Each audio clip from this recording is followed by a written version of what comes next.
Minimalists. How do we determine which apps to delete? You kind of talked about this earlier with the seasonality rule. I mean, there's a lot of different rules you can apply here, I think. Yeah. For me, it's, I get to a point every once in a while where I get overwhelmed by my apps. Now, I literally have, like on my home screen, there's nothing. The only thing I have on my home screen is the Kindle. Like that's the thing I can go right to and read and like, so that's the only thing that's like right there available. Everything else, I have 4 different folders and all the apps go in one of those 4 folders. Mm-hmm. And yeah, even then, like as clean as it is, I still start to get anxious sometimes. Right. It's usually, there's a utilities folder, and that's kind of like my catch-all. Like if it doesn't fit in the other 3, it's a utility. Yeah. So yeah, long story short, when I get that overwhelming feeling, when I start to recognize it as clutter, that's when I'm like, okay, I have to think about the boundaries I've set up and start deleting some apps. You can start with that, deleting 10% of them today if you need some momentum. Another thing you can do is, so you talked about some of the boundaries, some of the rules that we have. We talked about the seasonality rule.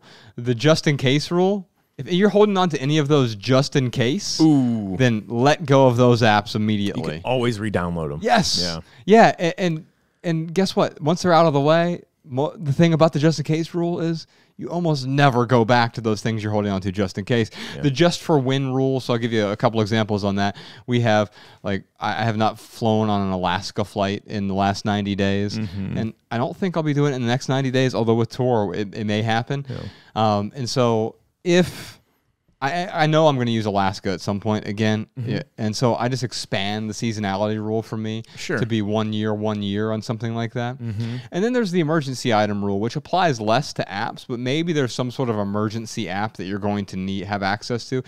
I don't know, maybe there's an app you hope you never have to use, but it's there in case you need it. That's what emergency items are, the just-in-case items that you hope you never have to use. Right. That's the best way to look at emergency items. Yeah. And then another rule, the spontaneous combustion rule, which we've talked about, but if that app just deleted from your phone automatically, would you feel relieved or would you re-download it? Yeah. And if so, then if you feel relieved, that's a sign to go ahead and delete it. It's so easy to declutter these apps. You just have to spend some time. I do this with my photos as well. We're going to talk about photos in a bit. But if you have some trigger to declutter your apps, maybe it's just the first day of the month. Or maybe it's like anytime I'm at the doctor's office or I'm waiting in line somewhere, I'm going to take that time to remove some of these apps from my phone. And finally, if you want to get really, really aggressive with it, what if you did the 30-day minimalism game, but with apps? Ooh. So you start the first day of the month, you get rid of 1 app, second day of the month, 2 apps, so forth and so on.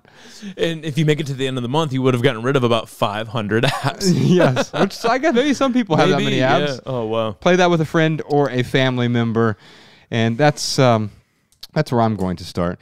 Did you enjoy this video? If so, you can listen to full episodes of the Minimalists Private Podcast, available exclusively on Patreon. Visit patreon.com/theminimalists today. Your support keeps our podcast and YouTube channel 100% advertisement free.